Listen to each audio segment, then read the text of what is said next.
All right, we're back here on the sidelines with another special guest for today's episode, Seattle Times sports reporter Tim Booth. Tim, thank you so much for joining us. You were in New York last week for the Board of Governors meeting for talking about NBA expansion. How was New York? Did you enjoy it, and how did the meeting go for you?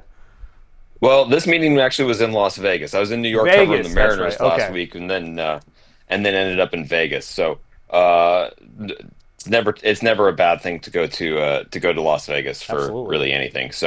Um, but yeah, it was an interesting meeting. I think it was a little disappointing if you're a fan around here, hoping that this expansion process is going to move quicker than apparently the NBA wants it to move. Right now. We didn't get a whole ton of news out of it, other than I think it's pretty apparent at this point that this is going to be a much slower process, a little bit more of a tedious process, and ultimately take longer to actually see an NBA team potentially on the court here in Seattle than anybody was really first thinking or hoping. Tim, when you say slower process, is there a time frame?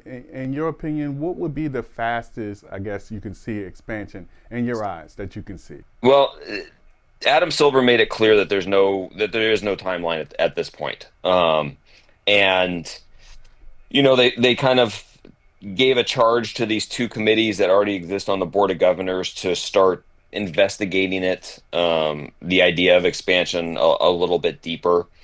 There's a ton of factors at play here. One is this year is going to be the first year that the NBA's new media rights deal is going to kick in, and it's the first time all of these owners are going to see this kind of influx of revenue coming into their pockets that gets distributed by the league. So I think there's a lot of owners who want to see ultimately what that does to their bottom line before they consider potentially cutting up the pie a little bit more. The NBA has invested deeply in trying to get some sort of branded product off the ground in Europe, whether that ends up being a league or just partnerships with the leagues that already exist over in Europe. And so that's taking up a fair amount of their time right now. And then there's a lot of uncertainty about what the 32nd team might be right now. We've all thought all along it's going to be Vegas. It should be Vegas. But there's a lot of questions there right now about who the owner is going to be, what the arena situation is. Are they going to try and build a new arena? Are they going to try and partner and play at T-Mobile Arena where the Golden Knights play at? There's a lot of uncertainty about that, and I don't know if the leagues have gone with odd numbers before, but I don't know if the NBA wants to go down that road yet of potentially saying, okay, we're going to have 31 with Seattle at some point, and then add a 32nd team conceivably in Vegas a little bit later. So to get back to your original question, it's definitely 2028 now at the very earliest. I think there's a very real possibility we're talking 2029 before we potentially actually see a team on the court representing Seattle. I don't know. I don't know if you came into the meetings in Vegas with any sort of expectations about what Adam Silver was going to say. For me, hearing him list off all of the different, I don't want to say excuses, but reasons why the NBA wouldn't expand, I don't think that would have been on my list. Does that concern you? Just the tone, the him listing the reasons that why the NBA wouldn't expand as to why it might be a benefit to the league. Yeah, it's a really good point, Ethan. I think the idea that if you look back 12, 18 months ago, anytime expansion was brought up, you felt like there was kind of a tone of excitement from Silver. And at least coming out of this meeting, it definitely felt like he was trying to pump the brakes significantly on the momentum behind it. And by doing that, he brought up a lot of reasons why it may not happen. And if you're a fan, it's the last thing you want to hear is the reasons why it's not going to happen.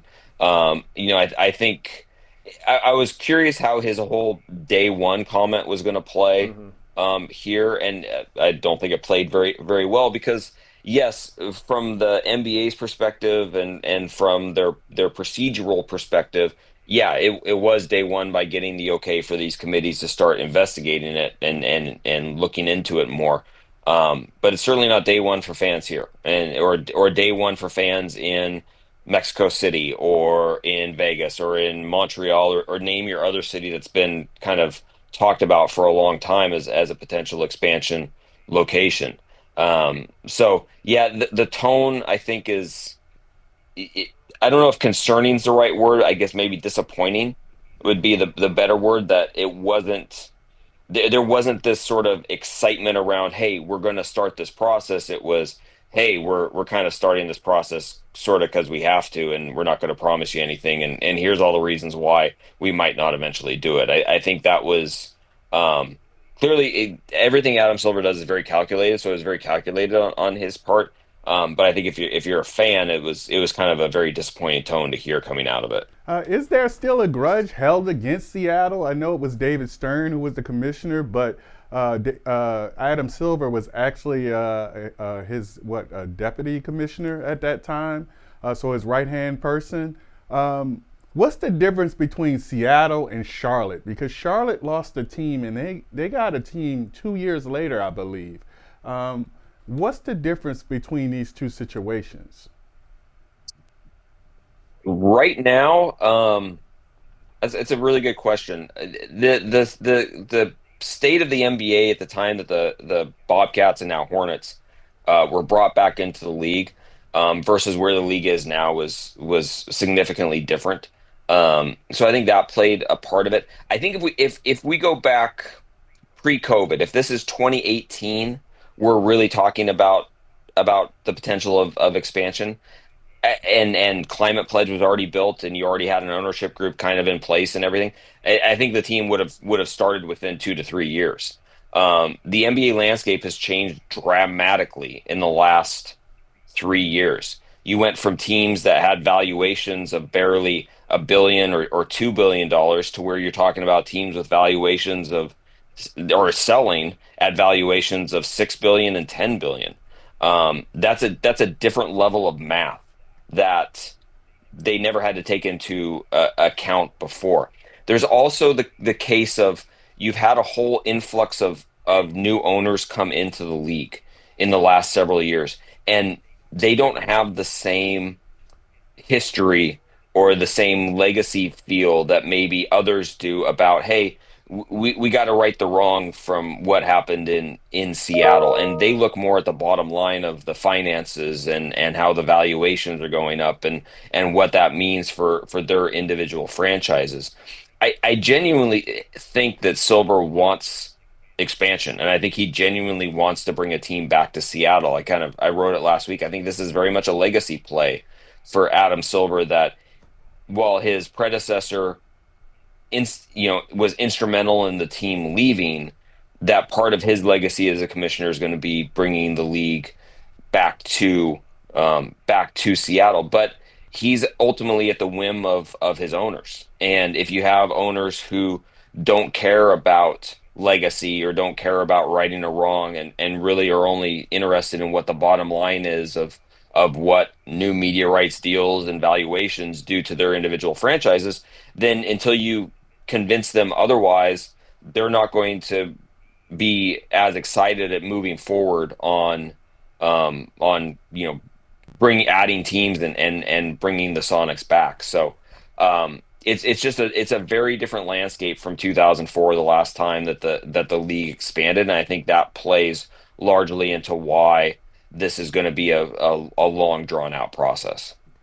Out of all the reasons that Adam Silver listed for why maybe the league would be against expansion, the one that I understand the most is the owners don't want to split the pie, and James Dolan with the Knicks maybe wanted to be a little greedy and keep everything to himself, even though expansion would help the league grow financially. The one that I wasn't as familiar with was the league and their plans in Europe.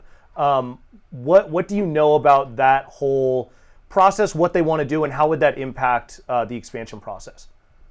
Well, the league has obviously become more global. I mean, you just look at the amount of star players you now have from outside the United States, and ultimately, it's not the NBA launching a league per se in Europe, but it's them essentially partnering with FIBA and the Euro League that already exists, and kind of just saying, hey, we feel like we have a model that can promote the game better, can give you more exposure, can make you more money.